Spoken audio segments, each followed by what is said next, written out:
Hey guys, Josh from soccerreviewsforyou.com, bringing you my review plus on-feet video of the Puma evoSPEED 1.3 in the brand new Dragon colorway.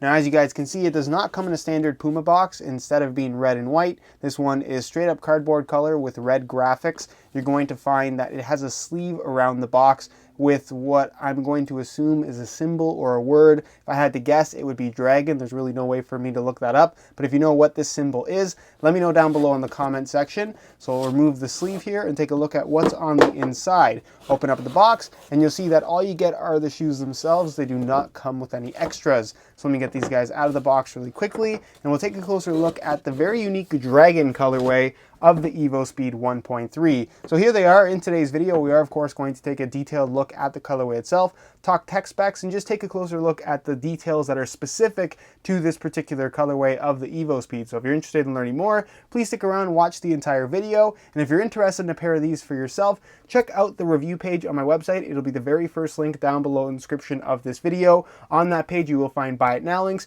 with exclusive SR4U coupon codes where you will be able to pick these guys up below their normal $190 retail price. So again, if you're interested in a pair for yourself, first link down below in the description, go ahead and check it out. And with that being said, let's get right into the review. To start things off, let's take a closer look at the colorway itself, which is interesting to say the least. Now, the pictures that I saw online honestly didn't impress me all that much. The dragon theme is something that we have seen before, not necessarily from Puma, but of course from Adidas with their Yamamoto series of limited edition releases. Now, in the case of the evoSPEED 1.3, I will say that the first thing that struck me as really unique and interesting in person is the actual texturing of the upper. Hopefully you guys can see it on camera, but the entire upper, even the heel liner, has this really unique dragon scale texturing to it, which I think looks really cool. It feels really premium, and it just to me, just comes across as a little bit nicer quality in comparison to the standard evoSPEED 1.3 colorways. Of course it isn't, it's the same microfiber synthetic material, but I just really like this finish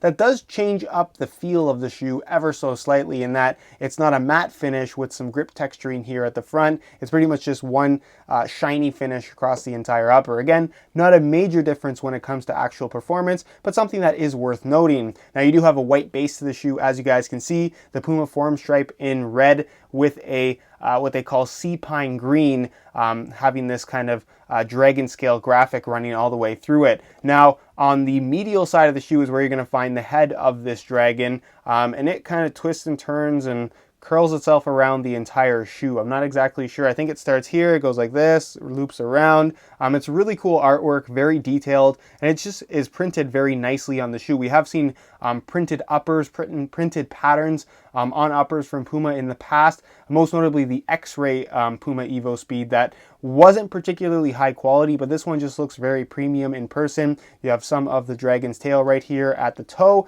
and then on the lateral side, you're going to find more of the dragon kind of twisting around the Puma form stripe, which is pretty cool. All of it in sea pine, which is kind of like a muted grayish green color that actually looks pretty good and really pops against that white background for the shoe. You're going to find the Puma logo right here in a red circle right here on the tongue, your evoSPEED branding in red, the evoSPEED branding in green, this Puma logo right here in a rectangle in red. I'm not sure what that symbol is above it. It's some kind of a Japanese symbol. It might even say Puma. Again, I just have no idea. If you do know the answer to what that actually says, let me know down below in the comment section. You're going to find more of that snake scale pattern, or dragon scale pattern, sorry, right here on the heel counter. Hopefully the camera will focus. There it goes. You have that on either side, which is pretty cool. And then you have this kind of donut pattern, I guess. It's more circles. I think, again, it's supposed to look like dragon scales. And what's cool about this rear portion around the heel is that it's actually embossed into the shoe. So the center part of these circles that's actually cut out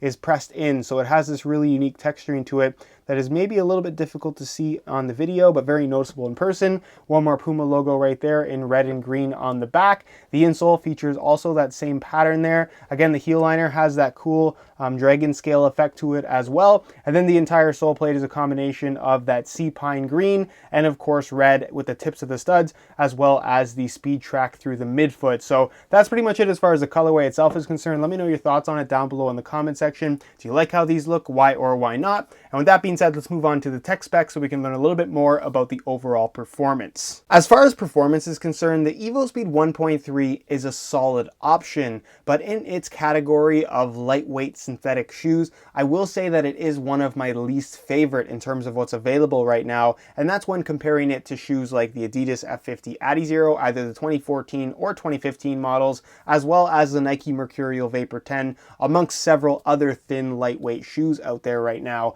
So what we're going to do in today's video is go over all of the basic tech specs of what you should know about the evoSPEED 1.3, more specifically the Dragon variation, which does have some minor differences that I will point out. But of course, if you guys want as many details as possible on the overall fit, feel, and performance of this shoe, I would strongly recommend checking out the full written review on my website, which will be the very first link down below in the description of this video. So first things first, this is the synthetic upper variation. The Dragon colorway is only available with the synthetic upper variation. The synthetic that you get here is definitely not as thin as what you're going to find from competitors like the F50 Adizero as well as the Vapor 10. It's a microfiber synthetic material. It's entirely one piece. I believe they specify it as being a single layer, but it definitely does feel a little bit thicker than that. And of course, you do have lining materials as well as extra fuse-on support cages on the inside to keep everything nice and solid, which it definitely does extremely well. So it's soft, it's flexible, but again, in comparison to the Hybrid Touch on the F50 and the Tahitian synthetic on the Vapor 10, it just feels more plasticky to me. It doesn't feel quite as premium. Of course, it's not as thin, and for that reason, it just doesn't have quite the same natural barefoot sensation when making contact with the ball. It's by no means bad, but like I said, I just prefer other options out there in comparison to the evoSPEED 1.3. Now, normally with this particular shoe, you have a matte finish, like I mentioned earlier, with some grip texturing around the forefoot and midfoot area of the shoe. Now, on the Dragon colorway, as you guys can see, it's one consistent finish across the entire upper. It's got like a semi-shiny finish, and then of course you have that Dragon scale texturing, which feels really nice and doesn't have a huge impact on the overall performance as far as touch is concerned. What you will find distinctively absent on the Dragon colorway is the external EverFit cage that Puma touts as a kind of stability feature of the evoSPEED 1.3.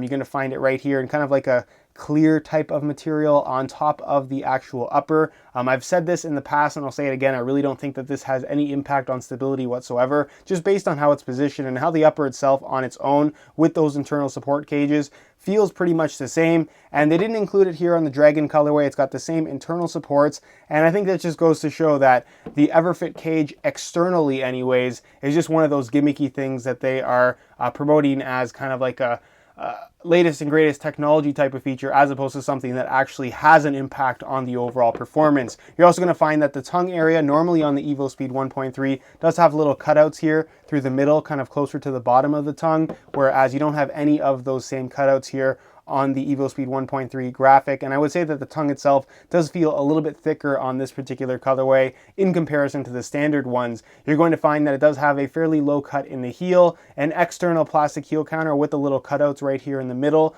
As you guys can see, you have a smooth a textured, a Dragon scale textured synthetic leather heel liner with a decent amount of padding. Again, a little bit different from the standard colorways, but not something that's going to have any kind of major impact on comfort or fit, or really anything performance oriented with the particular shoe. The insole is fully removable. I'll give you guys a quick look at that. It features a mesh lining on top. It's made from a single layer of foam, and then of course you have the extra bits of perforated foam in the forefoot as well as in the heel, providing some really good step-in comfort. You have a pretty significant amount of foam underfoot with this particular model, which is a common characteristic from Puma for their high-end shoes, and it's one of the better insoles that you're going to find on thin, lightweight synthetic shoes in terms of just underfoot cushioning, at least off the bat. As far as the outsole is concerned, it is a one-piece sole plate and heel counter, as you guys can see, with the heel counter being made from a standard TPU plastic with the duo flex cutouts in the forefoot just to allow for a little bit of extra flexibility. It's relatively thin as far as sole plates go, and again, it's nice and flexible in the forefoot, which just makes for a nice natural running experience in this particular shoe. And then you have what they call their speed track, which is this basically fused in Pebax material in the form of this little shape here. You can't see it because the plastic is solid, but it has these little extension pieces that run into the forefoot as well, just to provide a little bit of extra stiffness and responsiveness, and just to kind of unify the entire sole plate as a whole, given that it does have two different types of materials and two different elements to it, despite it being one piece. But again, you get flexibility where you need it, you get stiffness where you need it here in the midfoot. And then moving on to the stud pattern, this is the firm ground variation. It looks pretty standard in that it is all conical studs, 4 in the heel, whole bunch in the forefoot. You're going to have 4 on the lateral side, 3 on the medial side, and 1 in the middle. While they are conical studs, they are longer than average as far as firm ground stud patterns go, and they also have a very narrow profile. So while conical studs aren't necessarily known for being particularly aggressive when it comes to bite and just overall grip,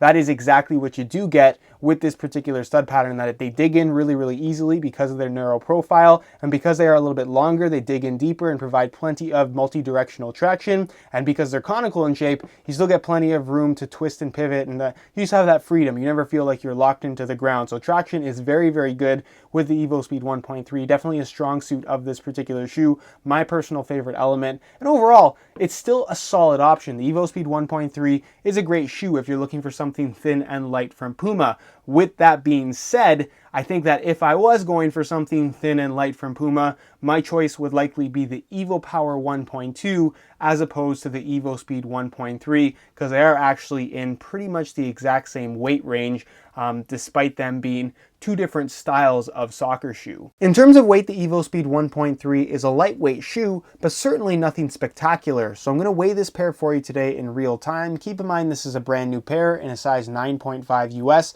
We're going to throw it on the scale, and you can see that they weigh in at 7.7 ounces, the equivalent of 218 grams. So they're still below the 8-ounce mark. They still are going to provide a lightweight feel on your feet. With that being said, in comparison to its competition, like the Mercurial Vapor 10, those are going to be a lot lighter. The F50 Addy Zero for 2015 is going to be in a similar weight range to these, although just a little bit lighter as well. And even in comparison to Puma's own evoPower 1.2, that shoe in the same size weighs in at 7.6 ounces. So those are at the same weight range, even a little bit lighter than the evoSPEED as well. So again, if you had your heart set on the evoSPEED and you still want that lightweight feel, this is going to provide that for you. But just know that there are lighter options out there from other brands as well as from Puma themselves. All right, so here is a look at the evoSPEED 1.3s on feet. On my left foot, I have the stock white laces that come with the shoes, and on my right foot, I have a pair of reflective red SR4U replacement laces. If you're interested in a pair of replacement laces for yourself, check out the website sr4ulaces.com. You'll find a direct link to that website down below in the description of this video. Now, in terms of how these things fit and feel on feet, they're pretty comfortable from right out of the box. The sole plate is nice and flexible, especially in the forefoot. The upper is flexible enough. It really doesn't cause any kind of discomfort. But with that being said, these don't fit quite as well as the F50s or the Vapor 10s. And like I said, a lot of the other high-end competitors in this particular category, it doesn't have quite the same super snug fit. It does of course have the anatomic shaping to it, which does give this shoe more of a wider fit, which I guess is going to be better for some people. If you do have wider feet, you don't necessarily fit all that well in the F50s or the Vapor 10s. You're probably going to find a more comfortable fit in something like the evoSPEED 1.3, so that is worth keeping in mind. But again, you have that anatomic shape that allows for a little bit more width in the forefoot and toe box area, and that the toe box is not perfectly rounded. It comes to a bit of a point at the big toe and then curves around, kind of like the natural shape of an actual foot. So not everybody likes that feature. Personally, it doesn't really bother me with this particular shoe. I just wish that they were a little bit more snug as opposed to a little bit more roomy, which is kind of how they fit. As far as width is concerned, like I said, they do have a decent amount of width to them. It's not a super wide shoe, but they're going to be suitable for most people. And as far as sizing is concerned, the Puma evoSPEED line runs about a half size small. So instead of wearing my usual size 9 US, I bumped it up to a 9.5, and the fit and the length is absolutely perfect. So if you are looking to order a pair of these for yourself, yourself, I would strongly recommend going a half size up in order to achieve the best possible fit. Alright guys, this is my review of the Puma evoSPEED 1.3 in the Dragon colorway. Again, if you guys are looking for more information on the overall fit, feel, and performance of the evoSPEED 1.3, I would strongly recommend checking out the full written review on my website. That'll be the very first link down below in the description. Also on that review page, you will find buy it now links with exclusive SR4U coupon codes where you'll be able to pick these guys up below their normal retail price. So again, if you're interested in a pair for yourself or just more information, first link down below in the description, go ahead and check it out. If you have any questions regarding the evoSPEED 1.3, leave them down below in the comment section. I definitely will get an answer out to you. If you enjoyed today's video, found it helpful and informative, be sure to support it with a like. Subscribe if you haven't already for daily videos on all the latest and greatest soccer gear. You can find all my social media information down below in the description as well. And other than that, guys, hope you enjoyed today's video. And as always, thanks for watching.